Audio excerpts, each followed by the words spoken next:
So here's something that I love to make, and it's super quick and easy, and I don't have to really worry about, making some stuff. So as you can see, I am cooking off my pumpkin in the pot.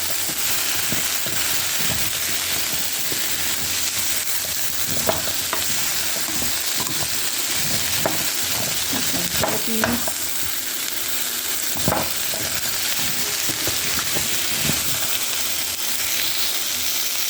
Then I go ahead and season with some salt and some pepper. So once you season with some salt and pepper, we're definitely going to go ahead and put a little bit of water in this and let it cover on a low simmer, roughly about 20 to 25 minutes, depending. Checking it every 10 minutes. After it's cooked, you definitely just want to take your potato masher and just break it down into this like nice, beautiful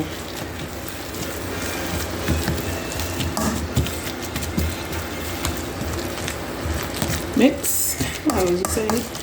And once that is, you're just going to keep making sure while you're doing that it's not sticking to the pot. And once all your potatoes or your squash is nice and mashed, you can go ahead and turn off the heat and set it to the side and taste it for more salt and pepper, and it's all done. In a bowl, you're definitely going to get some flour and some salt and mix it till it's combined. Then we're going to add in some water. Then you will get this nice dough here. Then you're going to just knead it for a few minutes just until it comes smooth. Lightly dust your work area and take the dough out. And you're just going to knead it until it becomes a smooth dough. Make sure you flour your hands a little bit.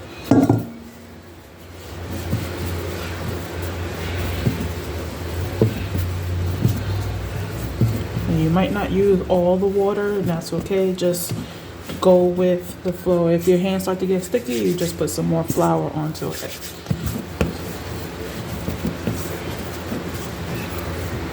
So once your dough has been kneaded for 5 minutes, you're definitely going to let it rest for at least 15 minutes, 10 minutes minimum, but let it rest. Everybody knows how to make dumplings, so definitely once it rested, you could definitely weigh out the dough and see what it is. I like to use dumpling in multiple things when I am making it instead of just one thing. So when you're done, you literally just weigh this out, right? You can just go ahead and portion it if you want into nice sizes. If you want, depending on how many people you're feeding and what you're using dumpling for. But you take like a piece, right? Make sure you cover the rest when you're done. Right? Make sure your hands is floured at this point. Right? And growing up in a household like mine's, Grandma used to teach us, and we had to use our hands. So to make the dumpling shape, depending on what you're going for, if you want it to be round, you just definitely push it and use your palms, right, to get the shape. Now, if you're in my grandmother's house, and you want the shape that she would tell you to make, she would use your hands, the bottom of your hands, and just press to make the shape. Now, because we made this a circle first, you just want to definitely put it into that ball and just shape the dough like that until it's nice into that nice, beautiful shape. You could do that to make a circle, or you could just go like this. Whatever you feel comfortable, go ahead. Now, everybody knows how to make dumpling, but take your dumpling piece, right? Make sure it's a shape that you want, and you're happy with that shape, and make sure you do have some water that is boiled, that is lightly salted, and you're going to go ahead and put this piece inside the water until it floats up. So it should cook anywhere between 10 to 15 minutes. You want to keep going and making the shape of your dumplings every time. Make sure your hands is floured, but when you are dropping it in, you definitely want to just gently guide it into the water. You don't want to just drop it in, because then one, you splash yourself and you burn yourself with hot water. Two, if the water is definitely not hot enough, it will sink to the bottom and it will stick to the bottom. So you want to use that back and forth motion when you are making your dumplings. And never overcrowd your pan of some dumplings, because if you overcrowd your dumplings in the pot, of course they're not going to definitely cook. So keep doing that process and go ahead and have some fun with this. So I went ahead and pre-shaped all of them so that way I get them in the water, and then I'm going to cover them.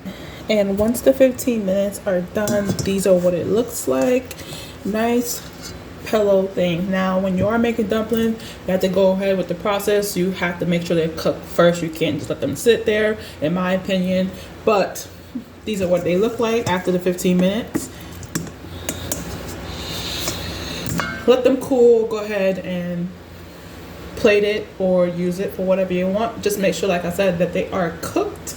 So if they are cooked, you could just definitely go ahead from that process and just pop it into your soup, so that way you don't have to worry about it anymore. So now we are completed. This is super simple. This is one of the things that if I'm hungry and I don't feel like doing like a whole meal and I just want something to snack on at the moment, I definitely would just go ahead and create this. And this is still my go-to. Even now at my age, I still will eat this. So I hope you guys enjoyed this episode. Please don't forget to like, share, and subscribe for more content. Peace.